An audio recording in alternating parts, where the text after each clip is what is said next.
didn't like the book. I'm sorry if they were offended or they thought it was a little too vulgar, or I just don't want, I'm sorry. I just want to apologize if ever anyone was. Don't apologize. We're big girls, Gary. And we all agreed to read it, and we can't read, I don't think we're going to grow if we don't stretch ourselves and read things that are difficult or challenging, and that can help make the book much more discussion worthy with our different opinions, I think. Yeah, I think that's why we're doing this, so we can all grow and learn things we didn't know before. So I think we're good, Gary. Hi, Trish. I lost everybody there for a second, sorry. Yeah, I did too. We're all good, we're all good. Trish, can you hear everybody? I can hear, but okay. Yeah, I lost my video, but no. Did everybody read the book? Yes. Well, I have to admit, I only got to I had a hard time finding it, and then I had a hard time downloading it, and I'm up to chapter 7. Oh, okay. Well, I'd like to comment on the book if I can. Is it okay with everybody? Yes. Of course. Okay. Party, Well, Gary, it's your party. Well, I just felt that the book didn't go into enough about like when he went from college to going into law school. It ended, it sort of ended when he was getting into college, but it didn't deal much with that after. And when you looked at the back of the book, it talked about this guy that went to law school, became a lawyer, and I was expecting to see more about that, but so I was a little bit disappointed with that aspect of the book. It's been a while since I read it. So Gary, why do you think this is the book that you brought to book club? Well, I just remember reading it on my own, and then when I went to school, I went to a private school in New York City that was preparatory for the Ivy Leagues, and they read the book in the school. So I remember doing that, and I thought it might be a good book to bring up. But I've got a recommendation for another book too when we get to it. I've got a great book that I read that I think everybody might enjoy. Yeah, we'll hear that. We'll hear that. Let's. So Gary, do you want to ask any questions?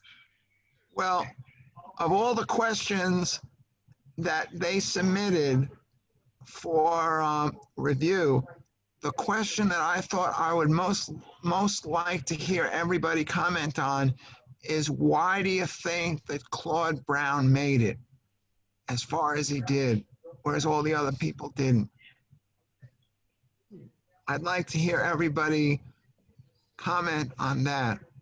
That's the question that I most wanted to hear everybody answer. Well, I'm going to jump in. One of the things I learned from the book was how certain populations can get trapped by their culture and the cultural expectations.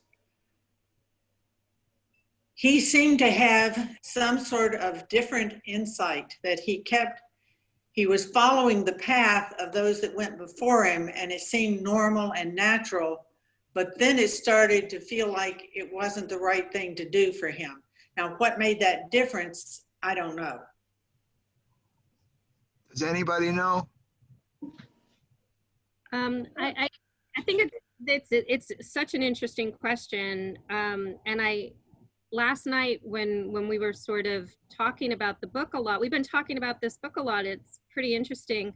And that's an important question. So I looked up a video of Claude Brown, And he said that one of the reasons why had to do with the fact that he wanted to make money, but he didn't want to end up in jail. And he wanted, you know, he understood that the people around him were making fast money, and he understood the allure of that, but he also knew that he didn't want to go to jail. So I think that could be one very legit reason.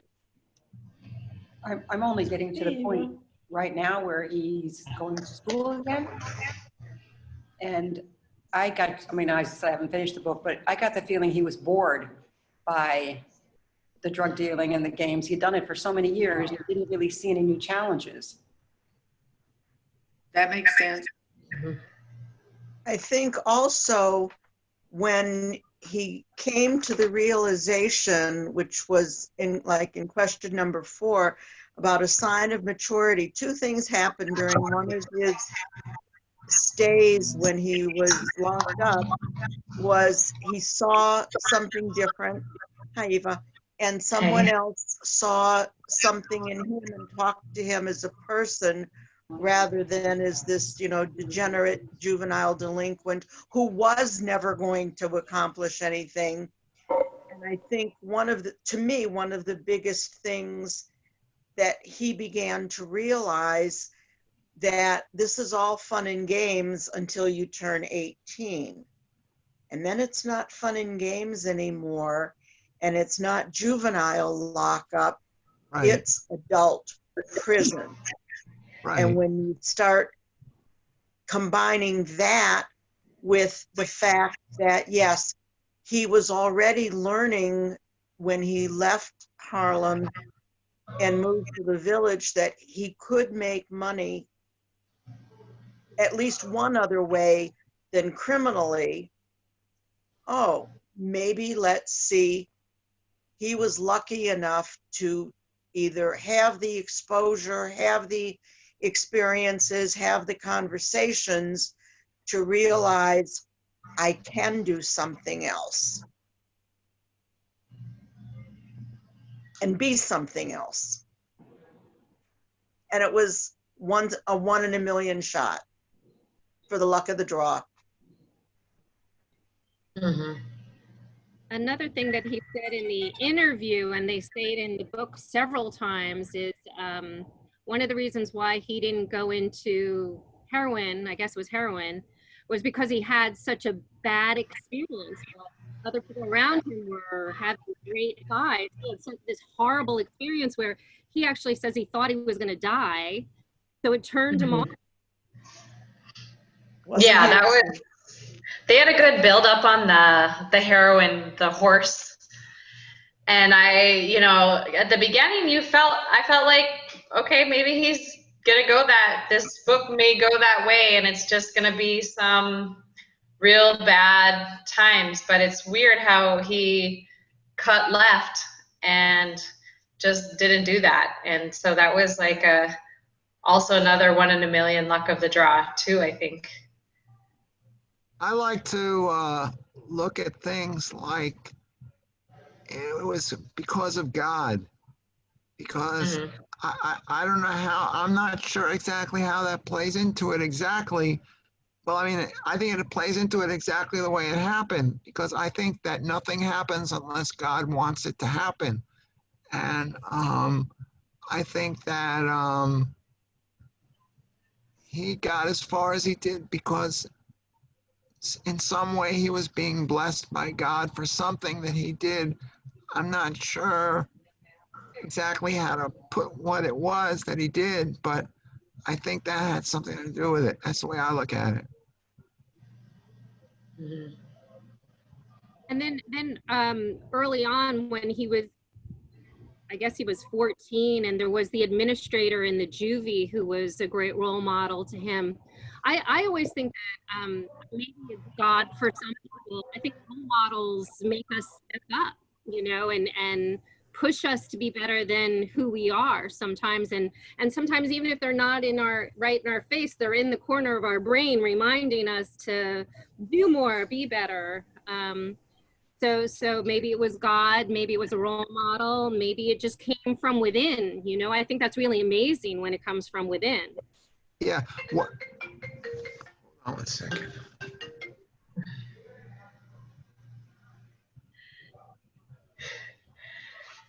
Sorry, Mom. Well, I just want to ask everybody, did everybody enjoy the book or not? I found it to be repetitious. After a while, I began to feel like I was reading the same kind of thing over. Yeah, And I that- agree. And that's when I began to understand it was an memoir or an autobiography rather than a novel. Yeah, at the beginning, it took me a little while to get into it. I think it took me a long time for the first 50 pages, but then in the last 5 days, I did the other 350 pages. Did you enjoy it? I did. I really started to pull for him, want him to do okay. I was, afraid that something bad was going to happen to him. That after page 200, he really started to just kind of seem to be steering towards doing good. I thought it was just going to be, this is a bad boy novel. This is all about like what I did. And it was like a lot. It was pretty telling of some things that you just kind of are very shocking, I think, at such young ages to be doing some of those things. And the only thing that bothered me probably was the representation of women. But it was all very real. I'm not sure Yeah. I would have been able to answer Gary's question like or not like, because it was a very difficult read. I was only generally able to read it in small doses because it was so raw. And I think it was extremely profound.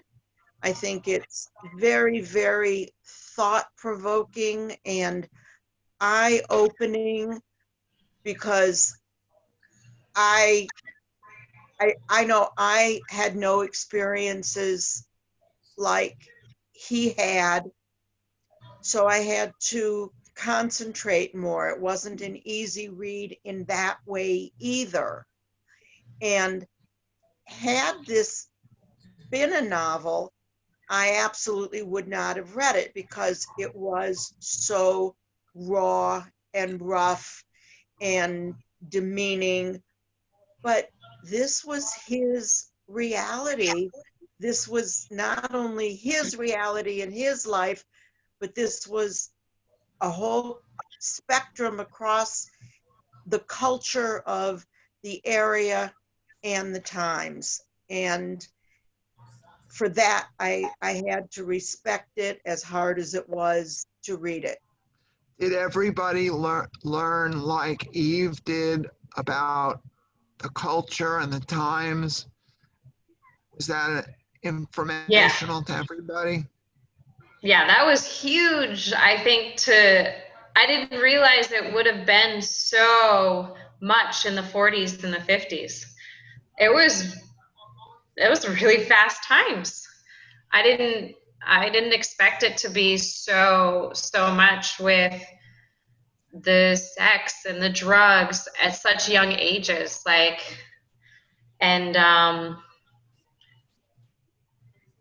yeah, so that was a real eye-opener, I think. I think for me, two things stood out, and you said it eloquently, Eve. On two levels. One was one of the most heartbreaking scenes I think I've ever read, with the egg, with the little girls fighting over the egg because they were so hungry, and then of it getting broken. But something within him responded to that, where he went out and stole a dozen eggs and a loaf of bread that spirit that was in him that enabled him to have that compassion was very strong. We've had 2 books now with starving children in them, which are heartbreaking. And the other thing is, on a very personal level, I have a Black grandson, as some of you know, who will be 16 next week. And in the last, since January, we've been going through a lot with him getting in a gang and running away and all kinds of stuff.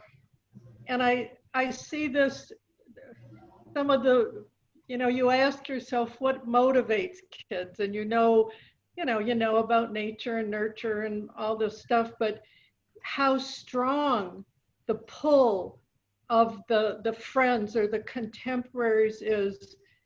It seems to take precedence in a visceral way over anything else in their life. And it's the Peer pressure.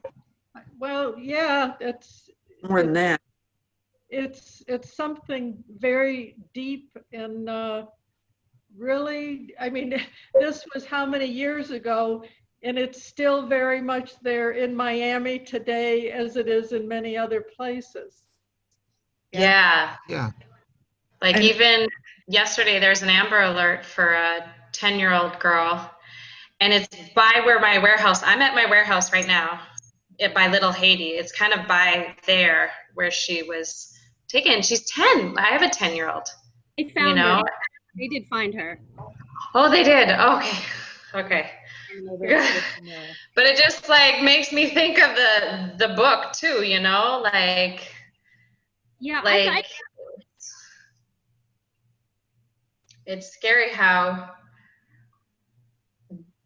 you don't realize, that there's so many other children who are living a different life, a very, very brutal life.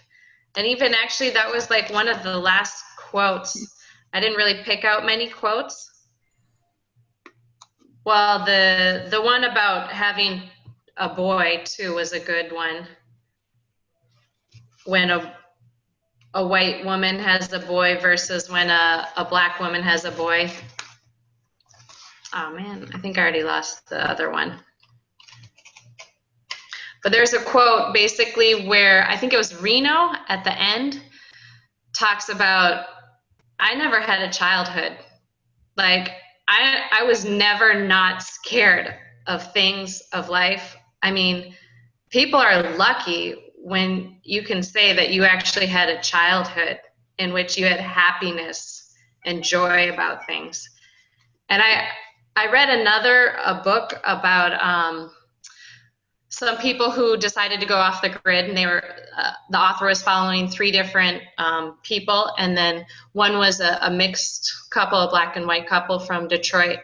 And the same thing that woman said, she's probably like my age, like the late 30s or early 40s, and she just said they ended up moving out of the city, out of Detroit. They were creating farms inside of Detroit, but she said, I never grew up. I never got to be a child when I was growing up. It was always something out there to be scared of, very scared of. And it breaks that your was heart. interesting.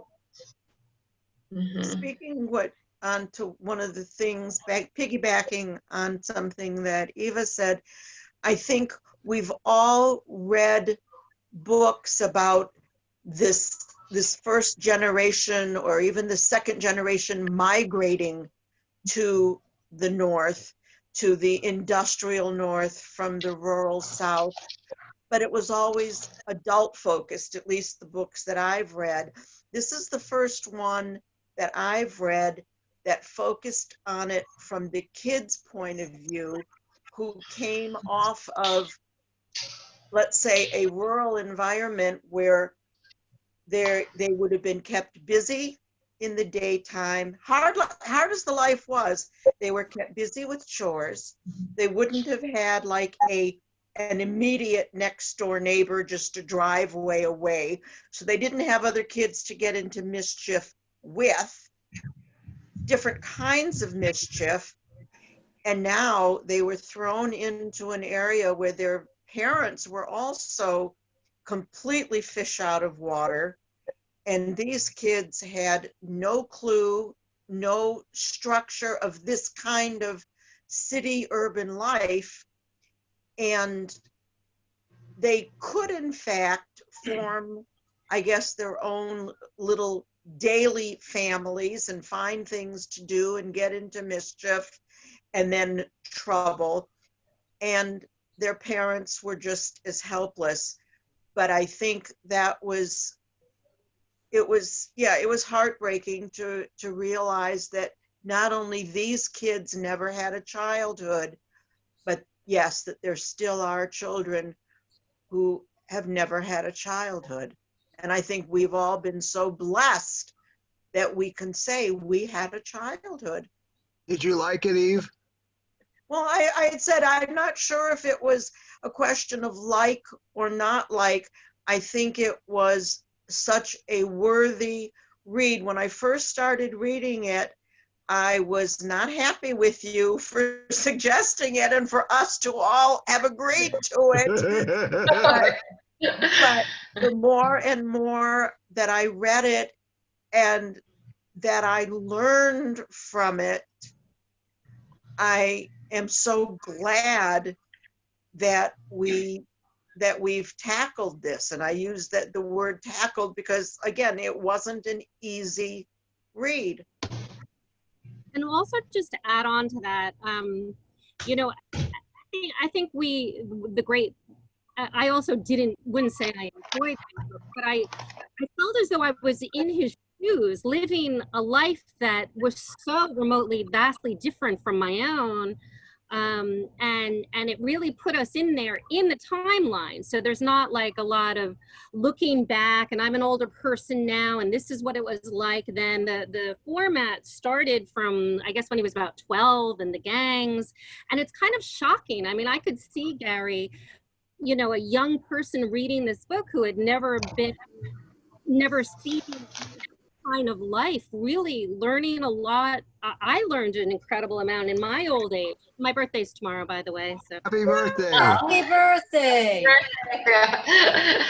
I'm really glad we read that book, because I had never experienced Harlem during that time. Never really realized, like, I guess Eva had said that too, that particular time. You know, I know that in the late 70s it was difficult. One thing I wanted to bring up was that this book hadn't been banned in some private schools. And what do you guys think of that? I guess it had been banned because of its degradation to women, and its drug use, and some of its language. They thought that the language was pornographic, I think was the word they used in the Chicago newspaper. So, but clearly, Gary, you know, you were reading this when, in the 70s or the 60s? In the early 70s. Wow. Oh. This is a book, I think, if it's going to be read in the schools, in one sense, it's a very good thing, because I think this book needs a facilitator to help the kids, especially the young people to whom not only is this almost like ancient history to them, the kids today, but also if you're reading it in a suburban setting especially, or a more middle class, upper middle class, affluent community, if we're finding it a hard read, imagine how much harder it would be for a young person without a facilitator to help them and get some consciousness raising and discussions going. Phyllis, what did you think? I had a really hard time getting into it. I picked it up and put it down several times. And I looked at it from a different perspective. When I came out of nursing school, my first job was with a police surgeon. That's a doctor who works with the police department. And when an officer goes out, he can't go back to duty until he is proclaimed by the doctor that's in his area fit for duty. And why, as a, I'm trying to think, 20-ish young woman, all of 4'11", extremely naive, I was called upon to go with the police officers to that area to teach sex education to that population. Oh my God. Not an easy task because most of them knew more than I did, or Yeah. from a different perspective than I did. So it was very hard for me because it threw me back into that turbulent time when I was just becoming an adult, so to speak. And I was surrounded by policemen because they wouldn't let me go alone. And experiencing things that, as a girl from Westchester County, I had never experienced before. And trying to make sense and be a sort of a role model and be objective, not be moralistic, not be judgmental, but to try and experience psychologically or internally what they were going through and why they did the things they did, and that they really had no supervision except each other. They were street kids. And whatever they could do to be accepted was what they wanted to do. So it really took me back to that time, but also with all of these things with Black Lives Matter and the degradation of the police departments. In that time, the police were very much focused on trying to help the inner city and Black, Hispanic, whatever kids rise above where they were coming from. They were trying to give them information and trying to show them different ways. I don't know that we were successful then, certainly not now. But it was a very hard read for me. And I kept saying to Eve, I just read, 20 or 30 pages. I had to put it down and do something else. And then I would pick it up. And I found myself getting caught into it from a personal perspective. Yeah. It brought back a lot of things for me in my early adulthood. You able to finish it? Yes. But not easily, Gary. Do you find some of the things, like he had a lot of philosophical things that he went through at the end? Do you guys relate to any of that? Like, as if, he was somebody that you knew actually, or that you could see yourself having gone through in your young adult life? I mean, minus obviously, you didn't have the same things, but I felt like sometimes he came to some of the same conclusions in life or thoughts that rolled around in my head when I was young too, of figuring out things, growing, being sad about things that you've done, I guess. I don't know. Did you find things relatable later on, anybody?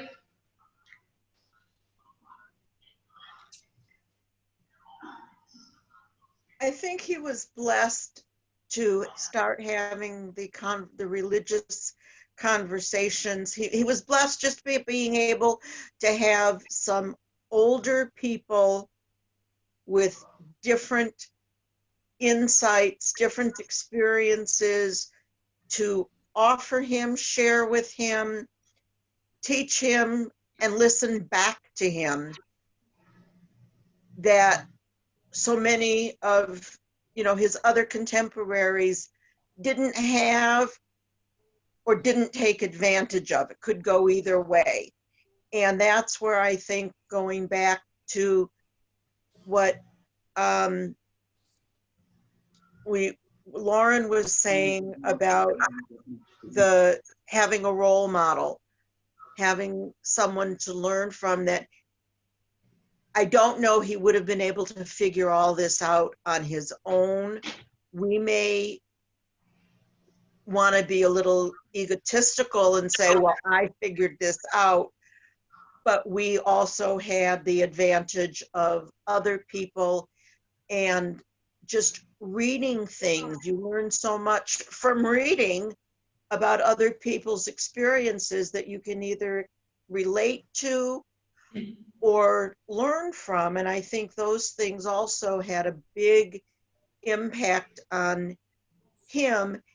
And it would be interesting, had we been able to have a better peek into his adult life after law school, if we had just, quote, met him then, would we have seen any of his youth in the adult? And Or had he But grown enough? I think that's where we all come from. And that's what, in those early days, the police department was trying to do and trying to be, was a role model, a positive role model, not somebody to be afraid of, but somebody who would listen and would show you a different way of life. Didn't always work, but they did save a few. And their home lives were not that great, so that they were looking and found the camaraderie in the wrong places very often. And I kept on wondering, what were the differences between Claude Brown's life and Sonny's life? Why did it have to? Is this a fiction book? Is this a memoir? Is it a combination? I never really understood why it had to be. Because when I listened to Claude Brown speak, when he spoke of the book, he kept on saying, this is my experience. And I was having a little trouble understanding why it had to be a fiction book. Because so much of it was probably real. Maybe just to make it a little more dramatic, because his life, maybe he wasn't in juvie, I don't know. Well, one of the things that I noticed from the book, and I'd like if anyone can comment on it, he mentioned that a lot of what happened to him was fear motivated. Everybody was afraid. Mm-hmm. But I'd like to know, what do you think they were afraid of? Life. Right. Life was not easy for them as kids, for them as teenagers, for them as adults or parents. And look at the difference when reading Between the World and Me with Ta-Nehisi Coates. We learned from probably grade 1, the policeman is our friend. And if you're lost, you find a policeman. If this, you find a policeman. And they were learning because they were living. No, that's not true. If you see a policeman, you best run, because the next thing you're going to be in trouble. So the program that you were on, Phyllis, was a huge step to try to make that gap and make a bridge for that gap, to do exactly what you said, that you can overcome this and we can help you. And if they were able to instill in even the few that you mentioned that they helped, that's fabulous. But to what they were afraid of, Gary? life. Life was not easy. Life was not fair. And it was something to be feared. You had no control. And they had, or I feel like too, you have like also all these expectations coming down on you. And now we actually see that I think that the expectations for young adults, young people are big. Look at the infiltration of drugs into all of suburbia. Look at, you know, there's also so many instances of girls in suburban also getting into tricks and stuff like that, and falling into things. I don't know if and the pressures of that young kids too, of cutting and things like that. I think he laid out that there's real invisible pressures on people, and you just act out. And so it's interesting though, before maybe it wasn't talked about, maybe white people's pressures as young adults, that, you know, they screwed up too. They had their screw up kids and stuff like that, and they're bad kids, you know. And but now it's becoming more open, I think, too, for showing everybody, hey, yeah, society is hard on us, and when you're a youth, it's even harder, I think, to figure it all out and to get through those times. I mean, I think we're seeing it for sure with all the spread out amongst the wealth now, showing us those hardness, but in a different way, you know. What makes me sad is the programs that we tried to initiate 40 years ago, in many ways failed, because the youth of today, and not even the youth, parents are afraid for their young men to go out. They see a policeman and they're scared to death. They don't think of the police en masse as their friend. I think it's very sad because, as Eve said, my parents instilled in us that if you're in trouble or you have a problem, you find the nearest policeman and he'll help you. I think that the youth of today, mostly Black, run the other way when they see a policeman. And when they run, that's even worse. They certainly don't think of, unfortunately, of the police as their friends. And I think that's something that society really needs to address. And I think that it starts with educating the police. I'm all for education, to help them help people have better lives.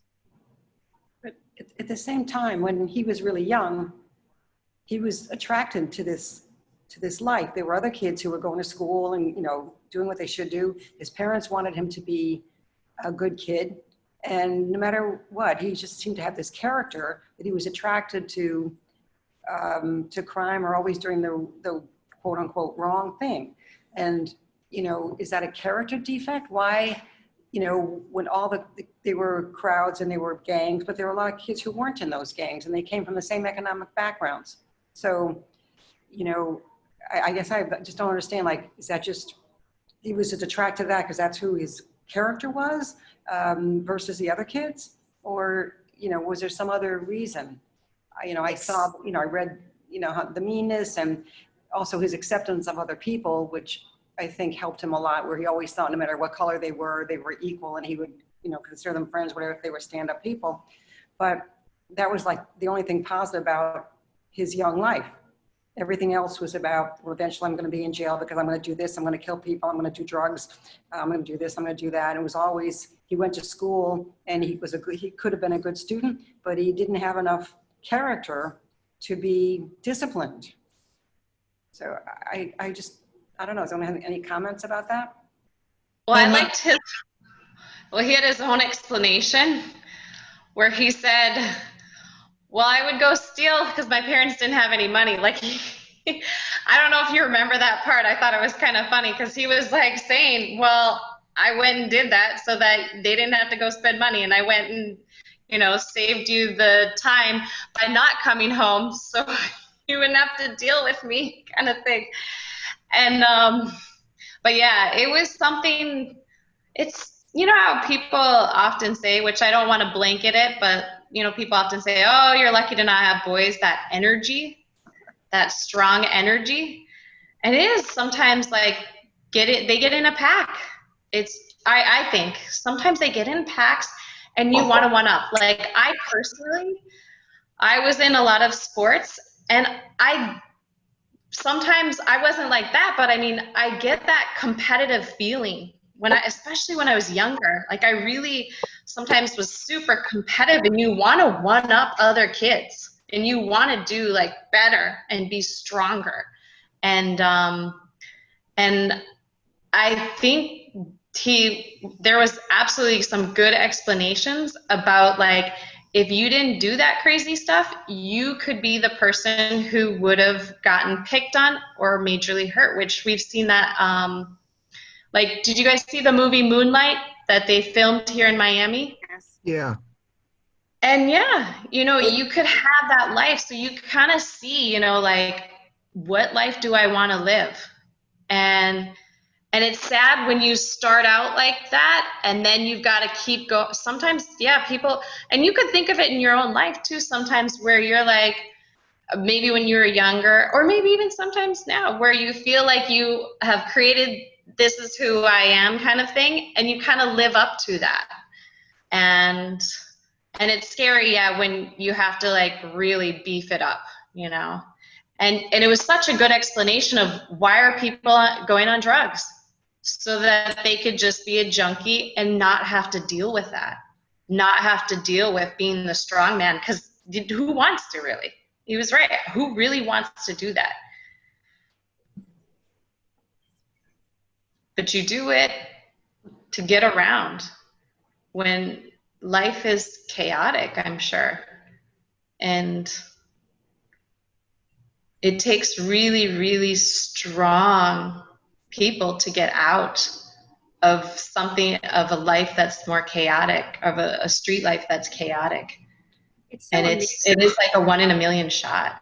It is, and it's so amazing when people actually have a unique thought, when they're surrounded by people who are all moving one direction, to have the strength and the know-how and the direction to stand up and say no. But someone had said earlier, perhaps one of the reasons why he had gotten out of it is because he started so young. Who was that? Was that you, Trish, who said that?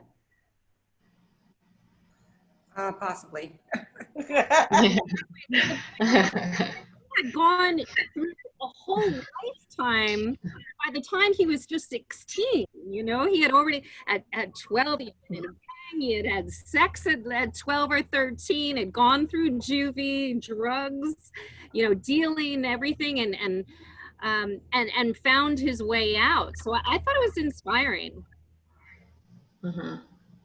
Well, one of the things that I saw was he kept referring to the rural background of his parents, and that his parents were trying to fit that model, and that model wasn't going to work. So he went into the culture of the time and found that model didn't work either. But he, in a way, was rebelling against his parents, who were still trying to instill the values of being a Southern farmer type mentality. Yeah. Yeah. I think I've been thinking a lot about the power of love, which is really the only thing that can combat a lot of things. I think that scene with his grandmother on the farm, when she, you know, got him with the switch on his neck, and he thought it, you know, what was going on, and she was doing it to save him from hurting himself by picking up the heavy corn, and they walked home together and kind of put their arms around each other. He didn't even have a name for that feeling, you know, that feeling of love.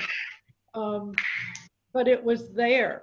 You know, it's like if you get little drops of love, maybe sometimes it helps to combat all the negative and all the fear. I mean, love casts out fear. That's one of my scriptures, you know.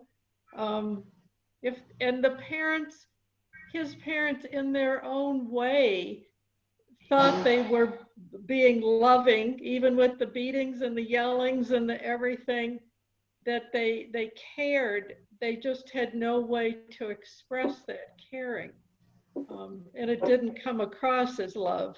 No, it didn't. And even I had this conversation about, are we going to let them get away with the father beating him because maybe that's what happened to him? Do we allow a pass for someone who went through a lot themselves? And I don't think we give them a pass. I'm sorry, I didn't feel bad for the father. The mother, maybe, you know, the mother tried, and they, at one point, they had said, I think they had said that they'd rather see him go to work than continue school. Was that it? You know, just, I guess, survival, because really what was happening to all of them is not only were they not feeling the love, like you were saying, Candy, but they weren't feeling any safety. Can you imagine not feeling safe about anything ever? Right? Yeah, well, from the questions that were submitted, that's one, Lauren, you mentioned something there that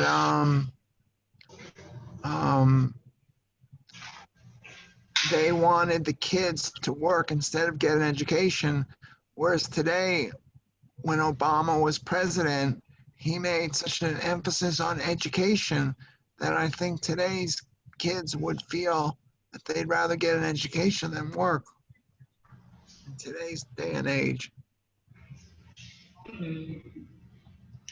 Well, Gary, that I think opens up a different conversation as to what kids you're talking to, because now especially that education is outrageously expensive and really out of reach to a lot of people. And that's the question was written in that the parents were encouraging them to get jobs rather than stay in school. And do you think they would have felt that way today? And in many cases, I know we've had some private conversations that in today's job market, it seems that the bachelor's is the new high school diploma. Yeah. But again, if we're talking at this inner city, lower socioeconomic group, it's hard enough to even get the kids to stay through high school.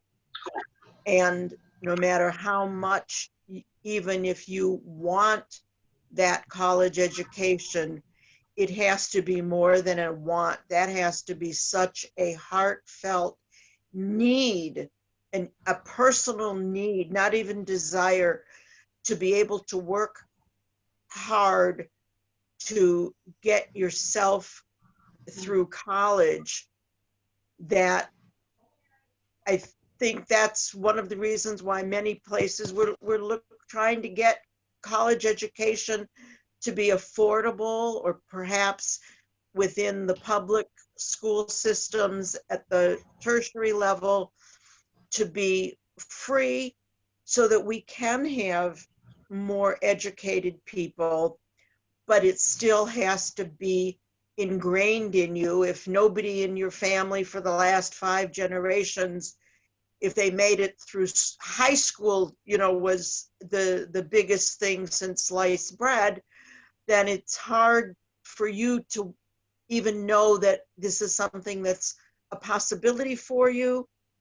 or that it should be expected of you. Boy, you went through high school, that's enough. I only went through, grade 8. So you made it through high school, you're good to go.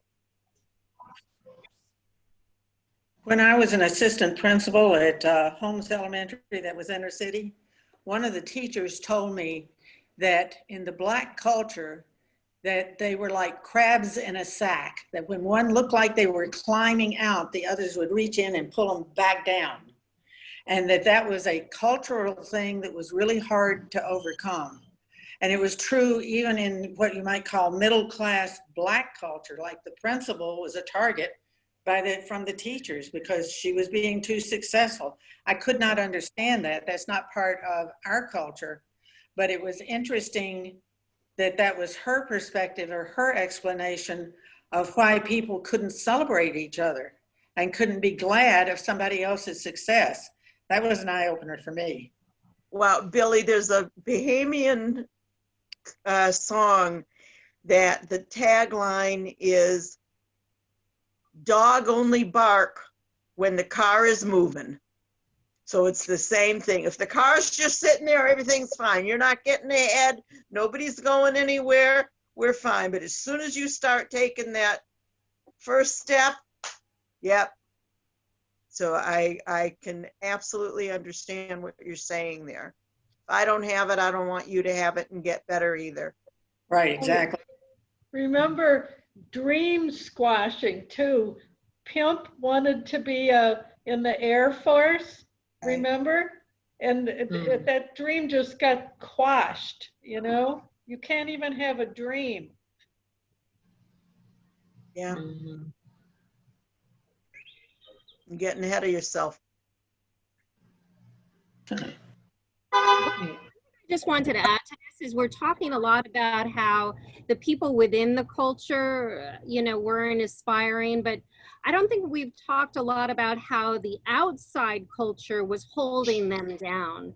I found that I was frustrated that I felt like, maybe people in Harlem at that time, they came from the South and they were promised this beautiful land and they got it and there were where is,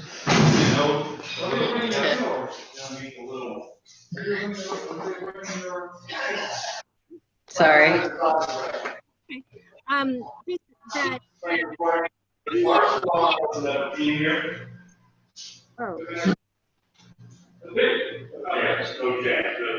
I don't think I can hear you. Somebody needs to mute. Oh.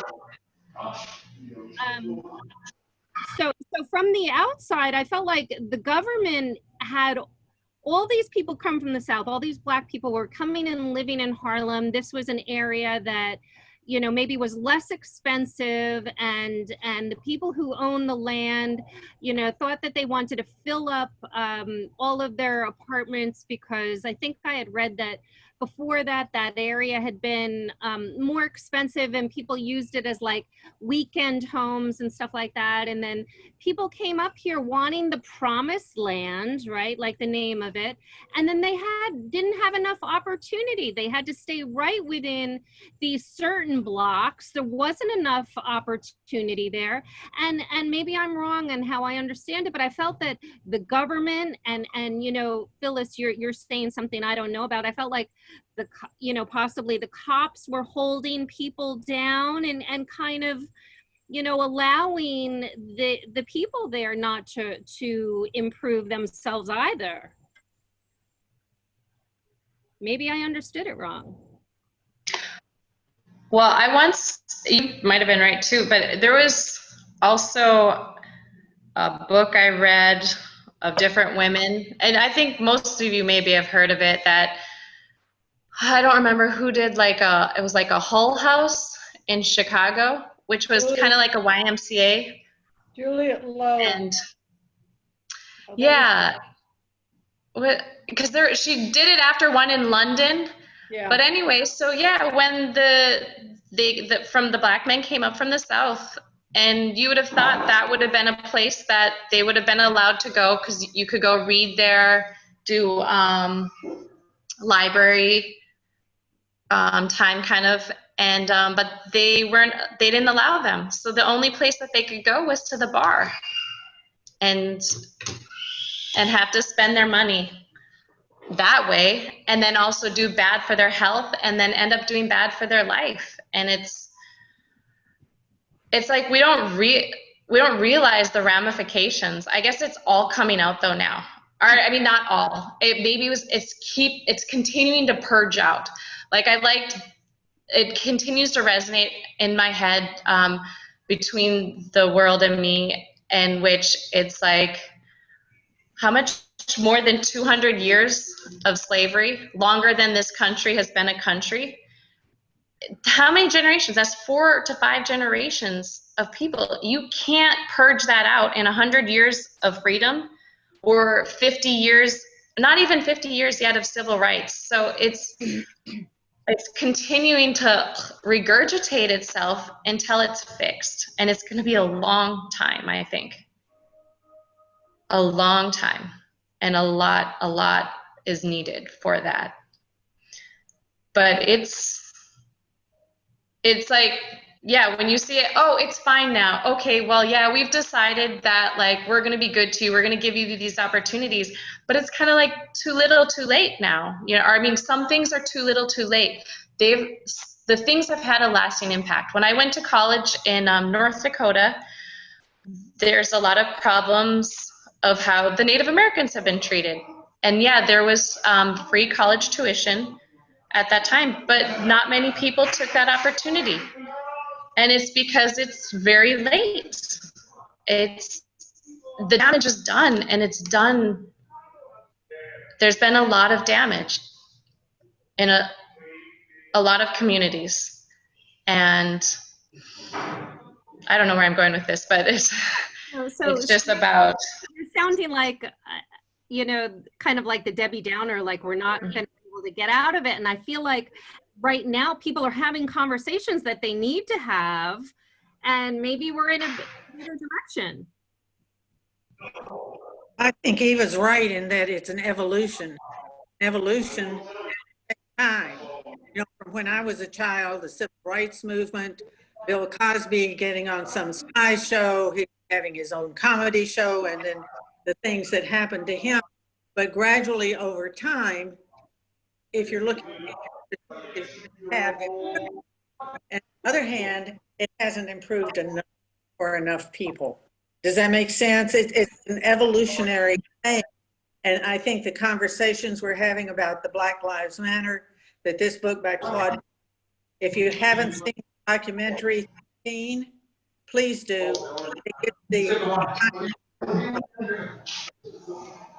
It gives the constitutional strand of how Blacks continue to be oppressed. And it's very, very interesting. For me, I'm 78, and my eyes have opened exponentially in the last few months based on this book and based on that documentary, into really kind of getting as much as I can what the Black experience in America has been. And I'm a white, middle-class, older woman, so I'll never get it completely, but I sure can encourage the conversations and hope that we are really progressing, if not exponentially, at least somewhat in the right direction. What was the documentary, Billy? 13. Netflix. I'm sorry? It's on Netflix. It's really, really good. I have to leave. I know. Actually, I was going to also share with you guys, I don't know, maybe you can't see. There's a really good book. It's a historical kind of novel. And it's called Dream Country. It's in Minneapolis. And it follows, it goes back and forth with Liberia, and then a family who's come there from Liberia, and what it's like to be basically like maybe in the early 2000s to be a Liberian American young man. And What is our next book, please? Well, I have a couple things to say here. Somebody's got a lot of background noise there. Could we mute maybe? If you do. Our next book is Bel Canto by you Ann spell it? Pratchett. How do you spell it? You have the list that we sent out for the books for the rest of the year, so it's on there, but it's B-E-L, second word, C-A-N-T-O, by Ann Pratchett. Who suggested that book? Who's going to be leading that? I think I am, and Sue was gonna, I think Sue really likes Ann Patchett. She had said she would do it with me. It's a lighter book than this last one we read. It's beautifully written. It's surprising. It's got love story in unusual ways. I think it's Ann Patchett's best book. It's not as heavy. It'll be a pretty easy read, and it's enjoyable. How do you spell her last name, Lauren? P-A-T-C-H-E-T-T. Patchett, P-A-T-C-H-E-T-T. Ann, A-N-N. I wanted to let you know I talked with Regine today about the community center's future. Several of you noticed that the library's open in there now, but the rest of it, the programs aren't open. I'd gotten a call from Christy Smollett, asking about having us meet outside. And anyway, the community center programs, especially for seniors, they don't know when they're going to be open again for that. I asked about the possibility of meeting outside there, and not at this time, at least. So I just wanted to let you know that at least that's the latest today, that they're exploring lots of options. And we all know that room's too small to be inside anyway, with social distancing and stuff at this point. But, perhaps in the future, something can be worked out with the little park next door. And, it'll be getting cooler eventually here. So just to know that that's the update, and that I inquired. Okay. Anything else? I just want to say the book that I thought everybody would like, just want to tell you, it's called The Marranos, and it's about the Jews in Spain during the Spanish Inquisition. It's nonfiction, but I mean, the history is true. And it's about what they went through in Spain, and about ultimately what happened to them and how they came to America ultimately. And eventually they were able to open a synagogue in Spain after the whole years of not having Jews in Spain. It's called The Marranos. We'll be talking in December about our next books for the future here. So I'm making a note of your suggestions, and keep looking and keep in mind things that you think would be discussion worthy. So I thank you, Gary, and thank you, Eve and Lauren, for your helping lead the discussion. And it was good discussion, folks. Yeah. Lots to think about, very relevant. Nice to see you again. Is Gary? Is this Gary's book, by the way? No, it was Eve gave it to me to give to you. Okay, so it's Eve's book? Yes. Okay. Yes. So we'll figure out how to get it back to you, Eve. Okay, thank you. I'll also say, this Zoom thing is actually working out pretty good. On average, we're having like between 7 and 9 people, and I think it works really well. I feel like we hear each other and feel like it's been good. And Yes. even able to join us. It's a little easier for you with your schedule, right, Eva? You're able to like pop in when you want. No, maybe she can't. Yeah, exactly. No, it's been nice. Thank you. you. Well, then I good got it. night, everybody, and Good night. Good night. Eve, Thank say you. hello Everybody. to Zoe. Good to see I will. Yeah, to your Zoe too. Thanks. Okay. thank you. Bye. Bye. Bye-bye. Bye. Good night. Bye. Take care.